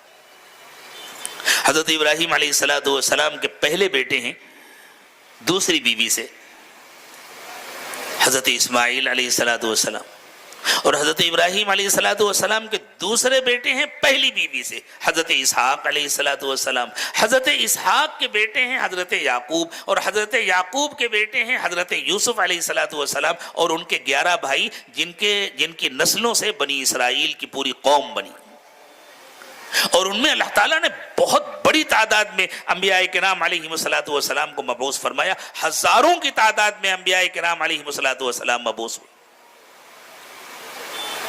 اور حضرت ابراہیم علیہ السلام کے بڑے صاحبزادے ہیں حضرت اسماعیل علیہ السلام۔ بنی اسرائیل میں جب نبوت کا سلسلہ پورا ہو گیا، ان کا وقت پورا ہو گیا، تو اللہ تعالیٰ نے حضرت اسماعیل علیہ السلام کی اولاد میں حضرت محمد صلی اللہ علیہ وسلم کو مبعوث فرمایا، اور حضرت محمد صلی اللہ علیہ وسلم قیامت تک کے لیے اللہ کے نبی ہیں۔ چونکہ آپ کی نبوت باقی ہے، آپ کی نبوت زندہ ہے، اس لیے کسی نبی کی ضرورت نہیں۔ بعض لوگ دھوکہ دیتے ہیں، کہتے ہیں نبوت تو اللہ کی بڑی رحمت ہے، تو نبوت بند تو نہیں ہونا چاہیے، وہ جاری ہونا چاہیے۔ کس نے کہا کہ بند ہو گئی؟ نبوت تو جاری ہے۔ جب نبی کی نبوت موجود ہے تو کسی اور نبوت کی ضرورت نہیں ہے۔ حضور اکرم صلی اللہ علیہ وسلم کی نبوت باقی ہے، موجود ہے، محفوظ ہے قیامت تک کے لیے، اس لیے کسی نبی کی ضرورت نہیں ہے۔ روشنی انسانوں کی ضرورت ہے نا، کتنی بڑی ضرورت ہے، کتنے آپ نے بلب لگا رکھے ہیں، کتنے قمقمے لگا رکھے ہیں، لیکن یہ ظہر کے وقت میں جلائیں گے سب؟ اور اگر جلائیں گے تو کوئی آپ کو عقل مند کہے گا، کوئی سمجھدار کہے گا؟ اب کہیں ارے بھائی رات میں تو آپ نے جلایا ہوا تھا، آپ کیوں نہیں جلا رہے؟ کہ اب سورج نکل آیا نا، سورج کے نکلنے کے بعد ان چھوٹے چھوٹے قمقموں کی ضرورت نہیں ہوتی۔ اچھا ٹھیک ہے کہ تم نے ظہر کے وقت نہیں جلایا، کوئی بات نہیں، روشنی کی تو ضرورت ہے، چلو 3 بجے جلا لو۔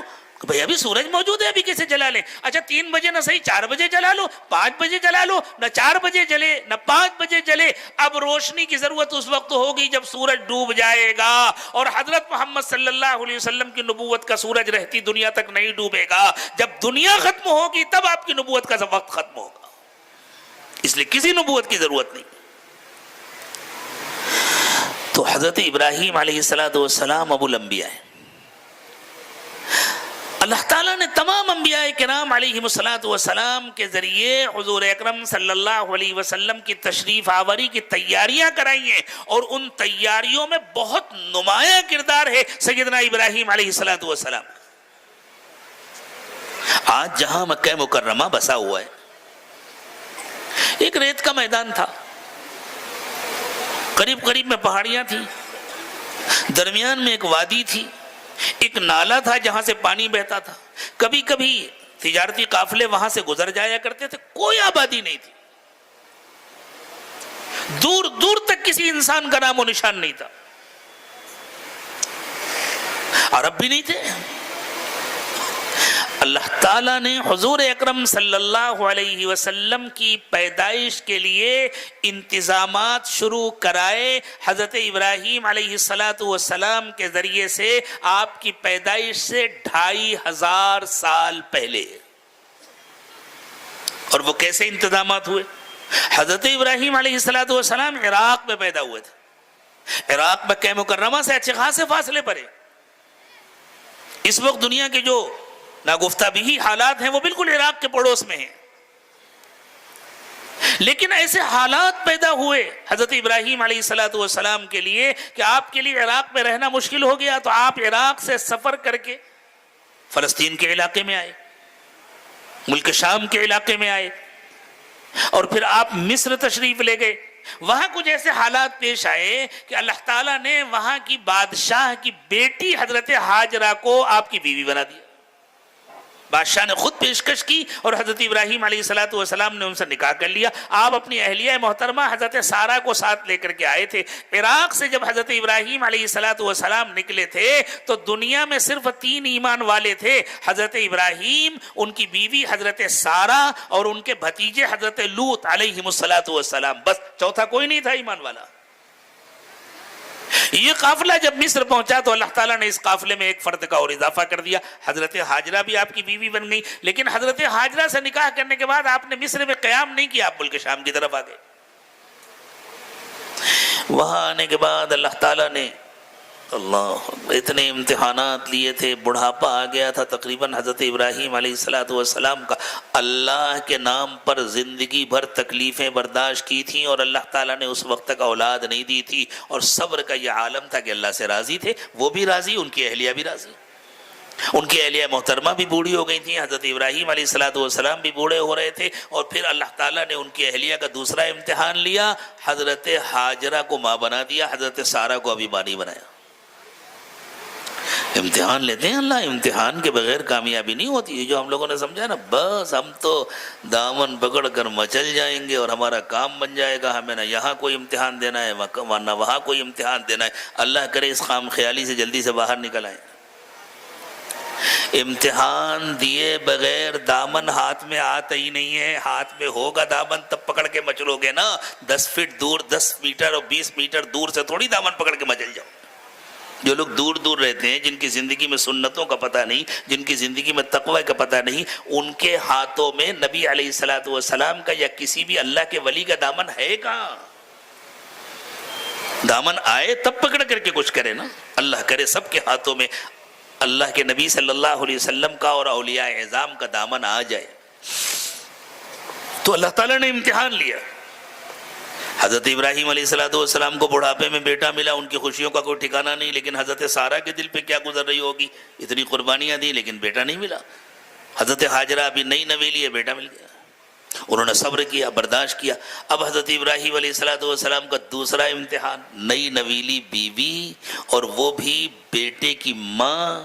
اب اللہ تعالیٰ نے حکم دیا اپنی بیوی کو لو, اپنے بیٹے کو لو اور لے کر روانہ ہو جاؤ, جہاں ہم کہیں وہاں چھوڑ کر آ جاؤ. حضرت ابراہیم علیہ السلام نے حضرت حاجرہ اور حضرت اسماعیل کو لیا اور لے کر اس مقام پر پہنچے جہاں آج مکہ مکرمہ آباد. اللہ کا گھر تو قدیم زمانے سے تھا, لیکن طوفان نوح میں اس کی دیواریں ختم ہو گئی تھیں, اس کی عمارت ختم ہو گئی تھی, ریت کے نیچے بنیادیں دبی ہوئی تھیں, کسی کو پتہ نہیں تھا کہاں ہے اللہ کا گھر. اس مقام پر حکم ملا یہاں چھوڑو اور چلے جاؤ. اللہ اکبر, کیا گزری ہوگی حضرت ابراہیم علیہ السلام کے دل پر. بڑھاپے میں اللہ نے بیٹا دیا اور اب یوں حکم مل رہا ہے موت کے منہ میں ڈال کر چلے جاؤ. گویا موت کے منہ میں ڈالنا تھا. نہ دانا نہ پانی, جو تھوڑا سا کچھ کھانے پینے کا سامان لے گئے تھے وہ کئی دن چلتا.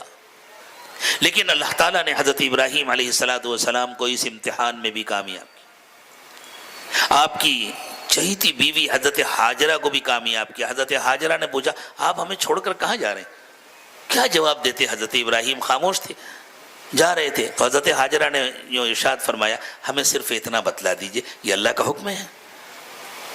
حضرت ابراہیم علیہ السلام نے گردن سے اشارہ کیا, فرمایا پھر جائیے, ہمارے لیے اللہ کافی ہے.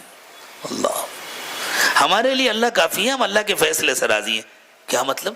اس کی کوئی گارنٹی نہیں ہے کہ ہم زندہ ہی رہیں گے, لیکن جو اللہ کی مرضی ہے, اللہ چاہے زندہ رکھے, اللہ چاہے موت دے. مرنا تو ہر ایک کو ہے نا, کس کو نہیں مرنا ہے. زندگی بھی اللہ کے حکم سے ہے, موت بھی اللہ کے حکم سے, ہم اللہ کی مرضی سے راضی ہیں. حضرت ابراہیم علیہ السلام چلے گئے. اللہ تعالیٰ نے حضرت ابراہیم کا اتنا بڑا امتحان لیا, حضرت حاجرہ کا امتحان لیا, بغیر شوہر کے اس لق و دق میدان میں جہاں کوئی انسان نہیں, کوئی آدم زاد نہیں, کہاں پانی نہیں ہے, کھانا نہیں ہے, دور دور تک کوئی آبادی نہیں ہے, جنگلی جانوروں کا بھی خطرہ ہو سکتا ہے. لیکن ٹھیک ہے, اللہ کے نام پر ہیں. پھر اللہ تعالیٰ نے حضرت اسماعیل علیہ السلام کے لیے زمزم کا چشمہ جاری فرما دیا. وہ زمزم جس کا پانی ساری دنیا میں پہنچ رہا ہے اور ختم نہیں ہو رہا. عقلیں حیران ہیں لوگوں کی, بڑے بڑے سائنسداں اس زمانے میں حیران ہیں کہ اس چھوٹے سے کنویں میں اتنا پانی کہاں سے آ رہا ہے, اور اس پانی میں ایسی خصوصیات کہاں سے آ گئی جو زمین پر کسی دوسرے پانی میں نہیں ہے. جاپان والوں نے ایک مشین بنائی ہے پانی کو صاف کرنے کی, بڑی مہنگی مشین آتی ہے, اور اس میں پانی کا اکثر حصہ ضائع ہو جاتا ہے, تقریباً 90% پانی ضائع ہو جاتا ہے, 10% پانی بچتا ہے. وہ کہتے ہیں یہ دنیا کا سب سے معیاری پانی ہوتا ہے, لیکن اس کو بنانے والے سائنسداں اس کا اعتراف کرتے ہیں یہ دنیا کا سب سے معیاری پانی ہے, لیکن یہ زمزم کا مقابلہ نہیں کر سکتا. ساری دنیا اس بات کا اعتراف کرتی ہے زمزم دنیا کا سب سے اچھا پانی. اس میں غذائی خصوصیات بھی ہیں, اس میں دوائی خصوصیات بھی ہیں, وہ پانی بھی ہے, کھانا بھی ہے, علاج بھی ہے. یہ حضرت ابراہیم اور حضرت اسماعیل علیہ السلام کا صدقہ ہے, اور حقیقت میں یہ حضور اکرم صلی اللہ علیہ وسلم کا صدقہ ہے. جب پانی کا چشمہ جاری ہو گیا تو اللہ تعالیٰ نے دھیرے دھیرے وہاں آبادی کر دیا. ایک قبیلہ تھا, اس نے آ کر کے درخواست کی, وہ لوگ وہاں رہ گئے, اور دھیرے دھیرے مکے کی آبادی ہو گئی, اور پھر انہی کی اولاد میں عرب ہوئے جن کو اللہ تعالیٰ نے پورے علاقے میں پھیلا دیا. حضرت اسماعیل علیہ السلام جب بڑے ہوئے, ہاں اس سے پہلے ادھر دیکھیں حضرت سارہ کا کتنا بڑا امتحان تھا, لیکن وہ بھی راضی تھی اللہ تعالیٰ سے.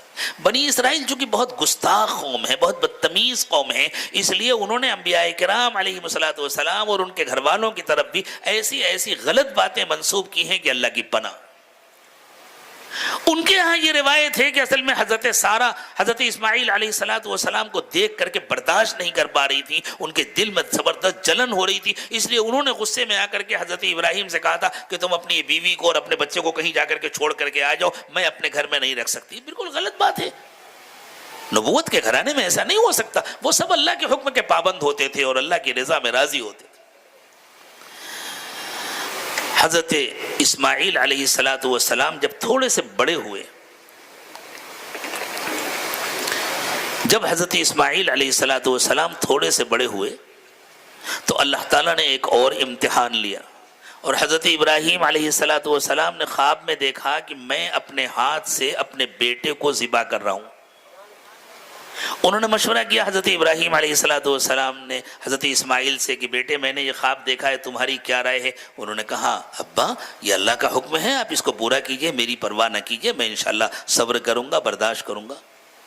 بھائی ایک دو آدمی انتظام کر لو، یہ کیا کر رہے ہو؟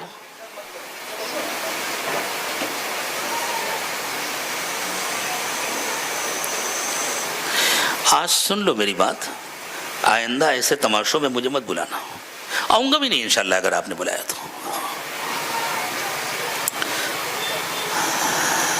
تو حضرت اسماعیل علیہ السلام نے کہا اللہ کا حکم ہے، میں تیار ہوں، بالکل، موت زندگی اللہ کے ہاتھ میں ہے۔ اور حضرت ابراہیم علیہ السلام لے کر کے گئے مینا میں۔ حضرت اسماعیل علیہ السلام کو شیطان نے روکنے کی پوری کوشش کی، شیطان نے جہاں جہاں آ کر روکنے کی کوشش کی تھی، حج کے موقع پر انہی مقامات پر شیطان کو کنکری ماری جاتی ہے۔ یہ صرف ایک رسم نہیں ہے بلکہ یہ حضرت ابراہیم علیہ السلام کی یہ سنت ہے، اور کنکری مارنے والے کو یہ نیت کرنی چاہیے کہ میں اپنی اپنی زندگی سے شیطان کو نکال رہا ہوں، میں زندگی میں کبھی شیطان کا کہنا نہیں مانوں گا۔ کنکری بھی مار رہے ہیں اور نافرمانی بھی اللہ کی نہیں چھوڑ رہے اور شیطان سے دوستی بھی باقی رکھ رہے ہیں، تو یہ تو دھوکے بازی ہے۔ تو کسی کے ساتھ بھی دھوکے بازی چل سکتی ہے، اللہ کے ساتھ نہیں چل سکتی۔ اللہ تعالیٰ سب کچھ جانتے ہیں۔ جب حضرت ابراہیم علیہ السلام نے اپنی دانست میں حضرت اسماعیل علیہ السلام کو ذبح کر دیا، اس لیے کہ ان کے آنکھوں میں پٹی بندھی ہوئی تھی، جب پٹی کھولی اور دیکھا کہ حضرت اسماعیل علیہ السلام تو صحیح سلامت موجود ہیں، اور جنت کا ایک جانور ہے جو لا کر کے ذبح کیا گیا ہے آپ کے سامنے پڑا ہوا ہے، آپ کی چھری اس جانور کے، جنت کا ایک مینڈھا تھا، اس کی گردن پر چلی، تو اللہ تعالیٰ کی طرف سے آپ کو یہ خوشخبری سنائی گئی کہ ابراہیم ہم نے تم کو ایک بیٹا دیا تھا، ہم نے اس کی قربانی مانگی، تم اس کو قربان کرنے کے لیے تیار ہو گئے اور تم نے اپنی دانست میں اس کو قربان کر دیا۔ خوشخبری سنو، تمہارا یہ بیٹا بڑے ہو کر اللہ کا نبی بنے گا، اور ہم تم کو ایک بیٹا اور دیں گے اور وہ بھی بڑے ہو کر اللہ کا نبی بنے گا۔ اس موقع پر حضرت ابراہیم علیہ السلام کو حضرت اسحاق علیہ السلام کی پیدائش کی خوشخبری ملی۔ پھر یہ حضرت اسماعیل علیہ السلام جب جوان ہو گئے، باپ کے ساتھ کام کرنے کے قابل ہو گئے، تو اللہ تعالیٰ نے باپ بیٹوں کو حکم دیا کہ اب ہمارا گھر بناؤ۔ اللہ کا گھر پہلے سے تھا لیکن اس کی عمارت باقی نہیں تھی، اس کی عمارت طوفان نوح میں ختم ہو گئی تھی، اس کی بنیادیں تھیں جو ریت سے ڈکی ہوئی تھی۔ فرشتے آئے، انہوں نے آ کر کے اپنے پروں سے ریت ہٹا کر کے وہ بنیادیں دکھائیں۔ وَإِذْ بَوَّأْنَا لِإِبْرَاهِيمَ مَكَانَ الْبَيْتِ، اللہ تعالیٰ فرماتے ہیں ہم نے حضرت ابراہیم علیہ السلام کو اپنے گھر کی جگہ بتلائی، فرشتوں نے ریت ہٹا کر کے دکھایا یہ بنیادیں ہیں، ان بنیادوں کے اوپر آپ کو دیوار کھڑی کرنی ہے۔ اور حضرت ابراہیم اور حضرت اسماعیل علیہ السلام نے اللہ کے گھر کی تعمیر کی۔ اب جب دیواریں اونچی ہوں گی تو اوپر پتھر لگانے کے لیے، ابھی ہمارے زمانے تک وہ پہاڑ موجود تھا، ہم نے اپنی آنکھوں سے دیکھا ہے۔ بعد میں وہاں کی جو نئی تعمیرات ہوئیں اس میں بہت سارے پہاڑ کھود دیے گئے، ختم کر دیے گئے، تو وہ پہاڑ بھی ختم کر دیا گیا جس کا نام تھا جبل الکعبہ، جس کے پتھر لائے تھے حضرت ابراہیم اور حضرت اسماعیل، اور جس کے پتھروں سے خانہ کعبہ کی تعمیر ہوئی تھی۔ اب جب دیواریں اونچی ہو گئیں تو وہاں مچان بنانے کے لیے تو کوئی انتظام نہیں تھا نا کہ بانس لاتے، لکڑی لاتے، مچان بناتے. تو اللہ تعالیٰ نے یہ انتظام کیا. اللہ کے لیے کیا مشکل تھا؟ ایک ایسا پتھر تھا جس پر حضرت ابراہیم علیہ السلام کھڑے ہوتے. جب بیٹے کے ہاتھ سے پتھر لینا ہوتا تو وہ نیچے آ جاتا، اور جب پتھر لے لیتے تو وہ اوپر چلا جاتا، اور اوپر جا کر کے رکھ دیتے، پھر نیچے آ جاتا، پھر اوپر چلا جاتا. اور اس پتھر کو اللہ تعالیٰ نے قیامت تک کے لیے گویا زندگی عطا فرما دی. اس پتھر میں حضرت ابراہیم علیہ السلام کے پیروں کے نشانات بن گئے. وہ پتھر آج بھی موجود ہے. خانہ کعبہ کے سامنے ایک وہ کانچ کا فریم ہے بڑا سا، اور اس کے اندر وہ پتھر رکھا ہوا ہے جس کا نام ہے مقام ابراہیم، جس کے بارے میں اللہ تعالیٰ نے ارشاد فرمایا وَاتَّخِذُوا مِن مَقَامِ إِبْرَاهِيمَ مُصَلًّى، کہ مقام ابراہیم کے پاس نماز پڑھا کرو. جس وقت حضرت ابراہیم اور حضرت اسماعیل علیہم السلام کعبے کی بنیاد، کعبے کی دیواریں اٹھا رہے تھے اور کعبے کی عمارت بنا رہے تھے، اس وقت حضرت ابراہیم اور حضرت اسماعیل علیہم السلام دونوں دعائیں مانگ رہے تھے اور یوں کہہ رہے تھے ربنا تقبل منا انک انت السمیع العلیم. اللہ ہمارے اس کام کو قبول کر لیجئے، آپ سننے والے اور جاننے والے ہیں. ربنا وجعلنا مسلمین لک، اللہ ہمیشہ ہمیں اپنا فرما بردار بنا کر رکھیے گا. آج اگر ہم اللہ کا کہنا مان رہے ہیں تو یہ کافی نہیں ہے، آخری سانس تک ہم اللہ کا کہنا مانتے رہیں. آج اگر ہم اچھے انسان ہیں تو یہ کافی نہیں ہے، زندگی کی آخری سانس تک ہم اچھے انسان رہیں. آج اگر ہم کسی گناہ سے بچ گئے تو اتنا کافی نہیں ہے، زندگی کی آخری سانس تک ہم گناہ سے بچے رہیں. یہ ہمارے لیے ضروری ہے، تب ہم کامیاب ہو کر اس دنیا سے جائیں گے. تو حضرت ابراہیم اور حضرت اسماعیل جو دونوں اللہ کے جلیل القدر پیغمبر ہیں، وہ یوں کہہ رہے ہیں کہ اللہ آج تو ہم آپ کے فضل سے، آپ کے کرم سے، آپ کے فرما بردار ہیں. اللہ درخواست ہے کہ آخری سانس تک ہمیں اپنا فرما بردار بنا کر رکھیے گا. ربنا وجعلنا مسلمین لک ومن ذریتنا امتا مسلمتا لک، اور اللہ ہمارے بچوں میں بھی، ہماری نسلوں میں بھی، ہماری جو اولادیں ہوں گی آگے، ان کو بھی اپنا فرما بردار بنا کر کے رکھیے گا. وَأَرِنَا مَنَاسِكَنَا وَتُبْ عَلَيْنَا إِنَّكَ أَنْتَ التَّوَّابُ الرَّحِيمُ. اور اللہ ہمیں کیسے جینا ہے، کیا کرنا ہے، وہ ہمیں بتلا دیجیے گا، ہمیں سکھا دیجیے گا. تعلیم اسی کی تو ہوتی ہے نا. کیسے سیکھیں گے؟ اگلی دعا مانگی حضرت ابراہیم اور حضرت اسماعیل علیہم السلام نے، جس سے پتہ چلتا ہے یہ سب کیا ہو رہا تھا اور کیوں ہو رہا تھا. فرمایا ربنا وابعث فیہم رسولا منہم یتلو علیہم آیاتک ویعلمہم الکتاب والحکمت ویزکیہم. اور اللہ یہاں جو انسان بسیں گے، یہاں جو نسلیں آئیں گی، اللہ ان میں اپنا ایک ایسا پیغمبر بھیج دیجیے گا جو ان کو آپ کی آیات پڑھ کر کے سنائیں اور ان کو کتاب و حکمت کی تعلیم دیں اور ان کا من صاف کریں، ان کا تزکیہ کریں، ان کو اندر سے اچھا انسان بنائیں، ان کو با اخلاق بنائیں، ان کی زندگی میں تقوی پیدا کریں، ان کے اندر کی جو گندگیاں ہیں ان کو دور کریں. تو یہ دعا بتلا رہی ہے کہ حضرت ابراہیم اور حضرت اسماعیل علیہم السلام کو پتا تھا، اللہ تعالیٰ کی طرف سے بتلا دیا گیا تھا کہ یہ گھر جس کے لیے بنوایا جا رہا ہے وہ حضرت محمد صلی اللہ علیہ وسلم ہے. تو حضرت محمد صلی اللہ علیہ وسلم کی تشریف آوری کے لیے انسانوں کا ذہن تو بنایا جا رہا تھا پہلے دن سے. حضرت آدم علیہ السلام سے لے کر کے اس دن تک بھی جب حضرت ابراہیم علیہ السلام گھر بنا رہے تھے، برابر انسانوں کی ذہن سازی کی گئی، لیکن خصوصی تیاریاں شروع کرائی گئیں حضرت ابراہیم اور حضرت اسماعیل علیہم السلام کے ذریعے. حضرت اسماعیل کی اولاد کو وہاں بسایا گیا، ان کی اولاد میں پوری قوم بنائی گئی، ان کے لیے اللہ کے گھر کو مرکز بنایا گیا. اس وقت تک اللہ کے گھر کی عمارت باقی نہیں تھی، اس وقت جو عمارت بنی اس کے بعد سے تسلسل کے ساتھ وہ عمارت چلی آ رہی. کبھی اگر گری تو دوسری بنی. کوئی ایسا زمانہ نہیں گزرا کہ میدان خالی رہ جائے، جگہ خالی رہ جائے اور اللہ کے گھر وہاں موجود نہ ہو. تو حضور حضرت ابراہیم کی تشریف آوری، حضرت اسماعیل کی تشریف آوری، زمزم کے کنویں کا جاری ہونا اور حضرت ہاجرہ کا وہاں آنا، یہ سب تیاری تھی حضرت محمد صلی اللہ علیہ وسلم کی بعثت کی. اس تیاری کے موقع پر حضرت ابراہیم اور حضرت اسماعیل علیہ السلام نے حضور اکرم صلی اللہ علیہ وسلم کی جو خصوصیات ذکر فرمائی، حضور اکرم صلی اللہ علیہ وسلم کی بعثت کا جو کام بتلایا، وہ کیا ہیں؟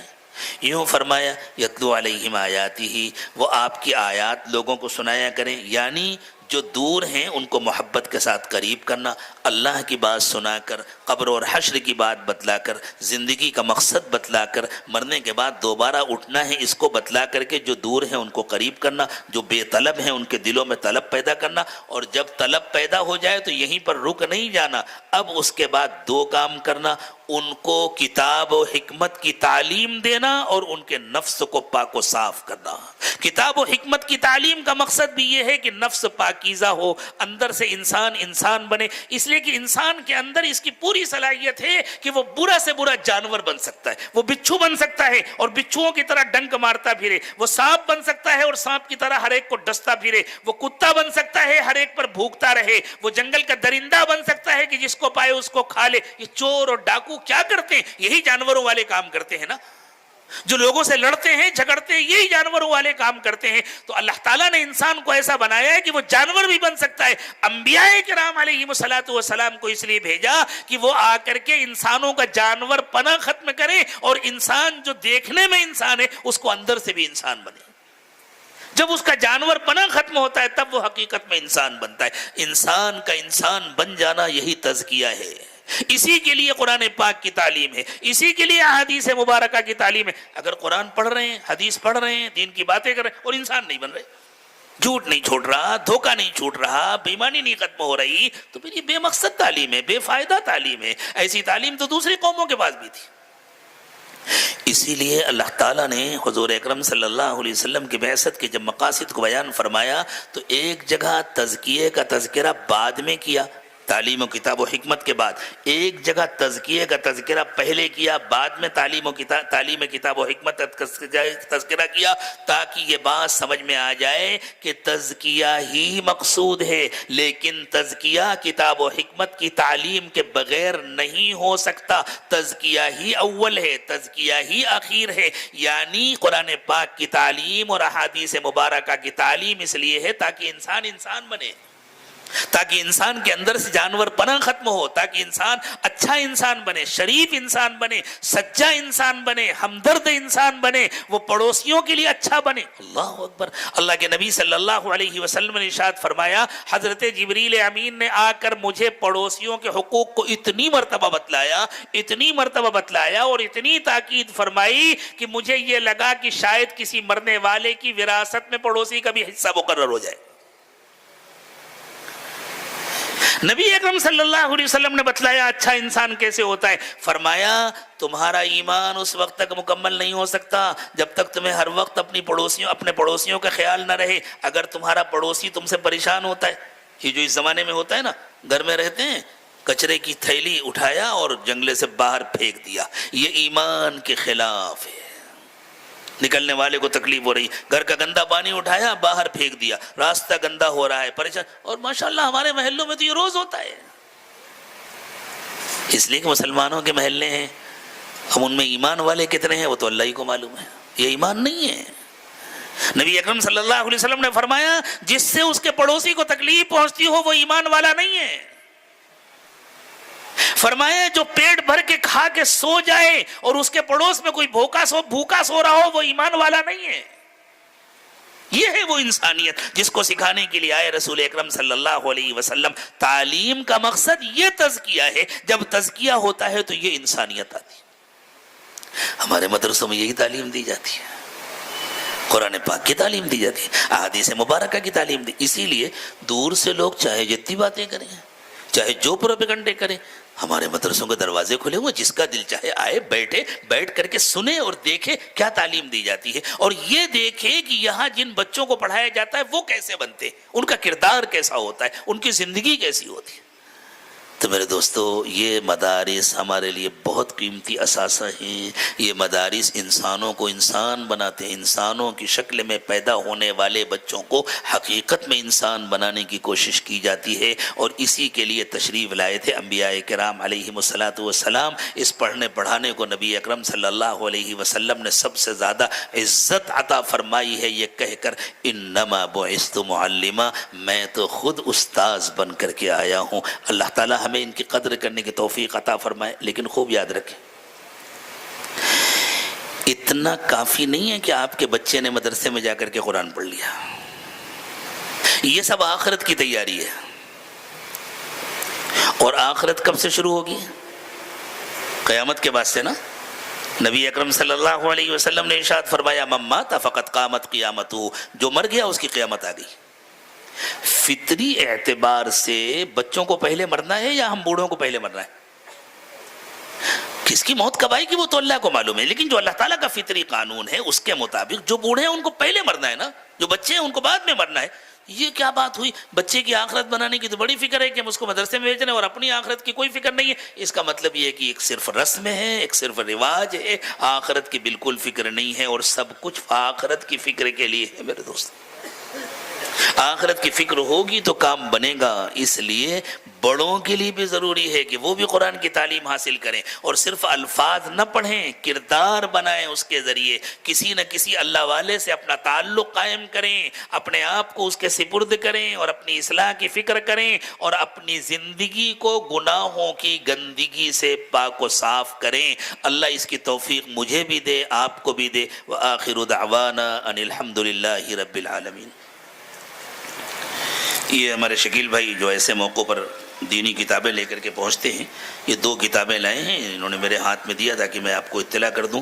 یہ میرے شیخ و مرشد حضرت پیر ذوالفقار احمد صاحب کی ایک کتاب ہے، اولاد کی تربیت کے سنہرے اصول. بہت اہم کتاب ہے، حضرت کے بیانات کا مجموعہ ہے کہ بچوں کی کیسے تربیت کرنی چاہیے تاکہ وہ اچھے انسان بنے.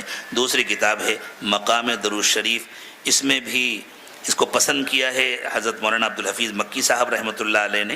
اس کے مرتب کو تو میں ذاتی طور پر نہیں جانتا ہوں، لیکن جنہوں نے اس کو پسند فرمایا ہے ان کو میں ذاتی طور پر جانتا تھا. اللہ تعالیٰ ان کے درجات بلند فرمائے. ان کی پسندیدگی سے یہ معلوم ہوتا ہے کہ اس میں جو باتیں لکھی ہیں وہ معتبر ہیں، صحیح ہیں. آپ حضرات خریدیں گے تو انشاءاللہ فائدہ ہو. صلی علی سیدنا محمد وعلی آل سیدنا محمد وبارک وسلم. ربنا ظلمنا انفسنا وان لم تغفر لنا وترحمنا لنکونن من الخاسرین.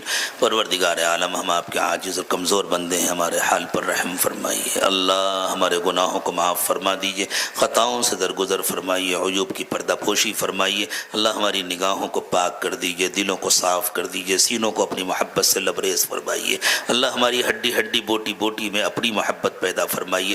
نبی پاک صلی اللہ علیہ وسلم کی محبت پیدا فرمائیے، اپنے چاہنے والوں کی محبت پیدا فرمائیے. اللہ ایک پل کی غفلت سے بھی ہماری حفاظت فرمائیے. ہر وقت اپنی یاد، اپنا دھیان نصیب فرمائیے.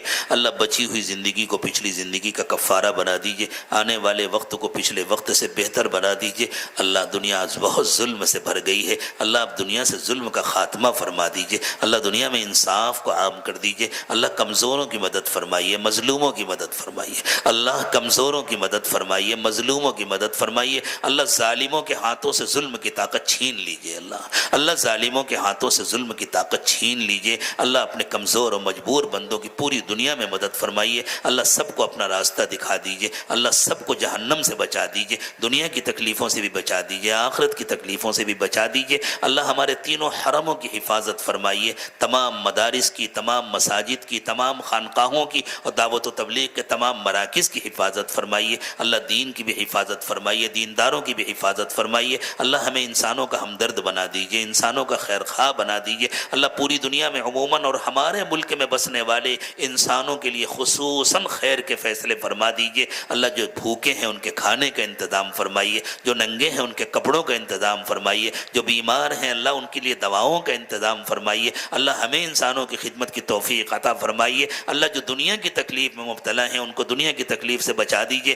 اللہ جن کے جو آخرت کی تکلیف والے راستے پر چل رہے ہیں اللہ ان کو آخرت کی تکلیف سے بچا دیجئے. اللہ برزخ کی تکلیف سے بھی بچا دیجئے، قیامت کے دن کی رسوائی سے بھی بچا دیجئے، جہنم سے بھی بچا دیجئے. اللہ سب کو بچا دیجئے، سب کے ساتھ خیر کا مقدر فرما دیجئے، سب کے ساتھ خیر کا معاملہ فرما دیجئے. اور اللہ ہمیں انسانوں کا خیر خواہ بنا دیجئے، ہمیں انسانوں کی خدمت کرنے کی توفیق عطا فرمائیے. اللہ یہ مدرسہ جس کی دعوت پر ہم اس وقت یہاں جمع ہیں اللہ اس مدرسے کی حفاظت فرمائیے، اس کو چلانے والوں اور اس کا تعاون کرنے والوں کی حفاظت فرمائیے. سب کو اپنے شایان شان اجر عطا فرمائیے، سب کو کامل اخلاص نصیب فرمائیے. اللہ جو مانگا وہ بھی عطا فرمائیے، جو مانگنا چاہیے نہیں مانگ سکے وہ بھی عطا فرمائیے. پیارے اللہ بغیر مانگے عطا فرمائیے، مانگنے کا سلیقہ عطا فرمائیے. اے اللہ اٹھنے سے پہلے ہم سب کی مغفرت فرما دیجئے. اللہ ہمیں اس قابل بنا دیجئے کہ قیامت کے دن ہمارے آقا حضرت محمد صلی اللہ علیہ وسلم ہماری شفاعت فرمائیں اور ہمیں اپنے ساتھ لے کر کر جنت میں جائیں. ربنا تقبل منا انك انت السميع العليم